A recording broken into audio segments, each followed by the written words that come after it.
Hey friends, Nike Spalding, your resident theologian here at St. Jude Oak Cliff, and I'm with my dog Corey, who clearly sits on a throne of lies. Say hi to the people at home. She doesn't know how to wave. Okay, I thought in light of the fact that this Sunday I read some scripture in the sermon that was a little spicy, I started thinking this week about what I would do during this Advent. Yep, we're about to lose the dog. Oh, this is a good girl staying on place. I thought, the kids at St. Jude are so precious to Martin and I. And during this time of year, my sidekick, she can wander off. This time of year is, for me as an aunt, it's some of the most fun that I get to have. And I thought about how because of the pandemic and the way that this year has gone, we just haven't been able to prioritize the kids the way that we want. Obviously, we want you guys to worship with us remotely. We want all that good stuff, but it is just harder. It's harder when we don't have a children's program to go to during the middle of the service. And so I really started thinking about this week, and I decided that I was going to put my aunt hat on, my proverbial aunt hat. And instead of doing the narrative lectionary, I am just going to read from the Jesus Storybook Bible. And I'm going to read it like I would if I were at home with Jaden, Nixon, and Ainsley, my nieces and nephews.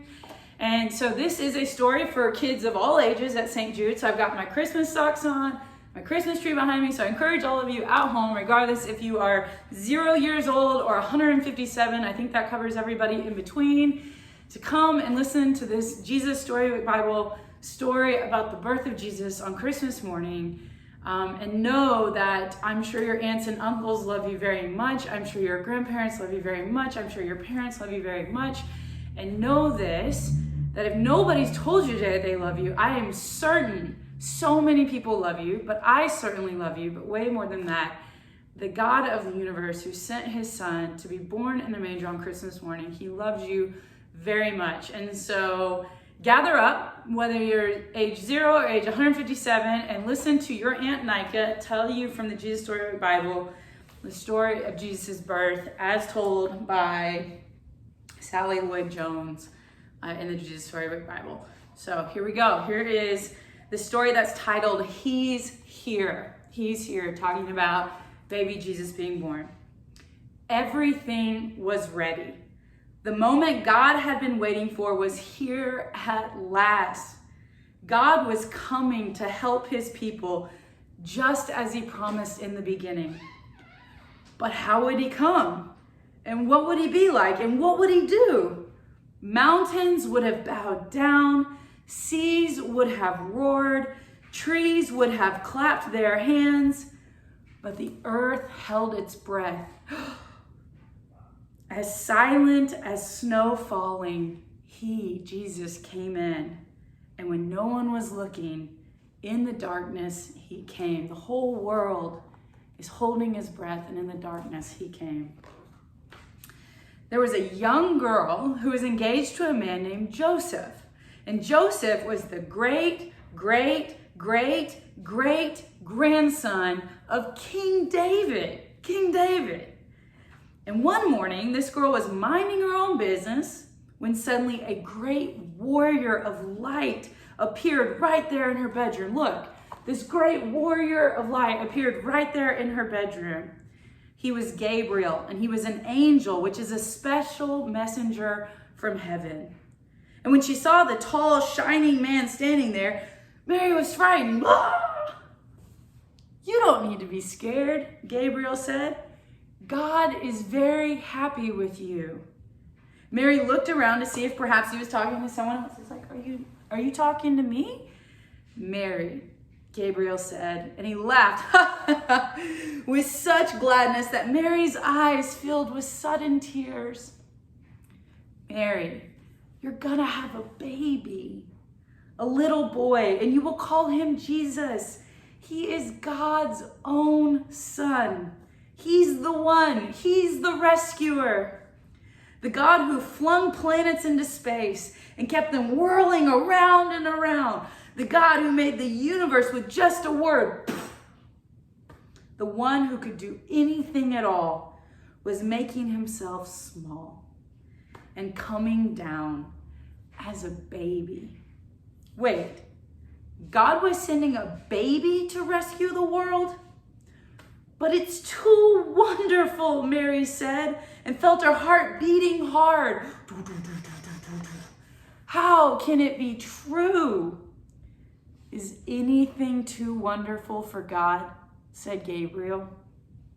So Mary trusted God more than what her eyes could see, and she believed. I am God's servant, she said. Whatever God says, I will do. Sure enough, it was just as the angel had said. 9 months later, Mary was almost ready to have her baby. Now, Mary and Joseph, remember Joseph, the guy she was engaged to, the great-great-great-great-great-grandson of David? Mary and Joseph had to take a trip to Bethlehem, to the town King David was from. But when they reached the little town, they found every room was full. Every bed was taken. Go away, the innkeepers told them. There isn't any place for you. Where would they stay? Because soon Mary's baby would come. They couldn't find anywhere except an old, tumble-down stable where the cows and the donkeys and the horses stay. Can you see this? All these amazing big buildings and just that little tiny manger. And there's Mary on her donkey, and there's Joseph, the man she's engaged to, in just a tiny stable. And there, in the stable, amongst the chickens and the donkeys and the cows, in the quiet of the night, God gave the world a wonderful gift. The baby that would change the world was born. His baby son was born. Mary and Joseph wrapped him up to keep him warm. They made a soft bed of straw and used the animal's feeding trough as his cradle. And they gazed in wonder at God's great gift, wrapped in swaddling clothes and lying in a manger. There's Jesus lying in a manger. Mary and Joseph named him Jesus, Emmanuel. Emmanuel, which means God has come to live with us. Because of course, he had. This is the story of Christmas, boys and girls. The story about God who loved us so much that he wanted to come and be with us. The name Emmanuel means God is with us, that God comes and lives with us. And so God sent his son as a baby into the world, and that is why we celebrate Christmas every year, because we get to celebrate that God wanted to be with us. And so he sent his son to be born to Mary and to be raised by Mary and Joseph and to be the perfect gift that God sent into the world to come and seek us out and save us, because his son came into the world. I love you guys. Merry Christmas, everybody. I can't wait to worship with you on Christmas Eve, which I believe when you watch this video will be tomorrow night.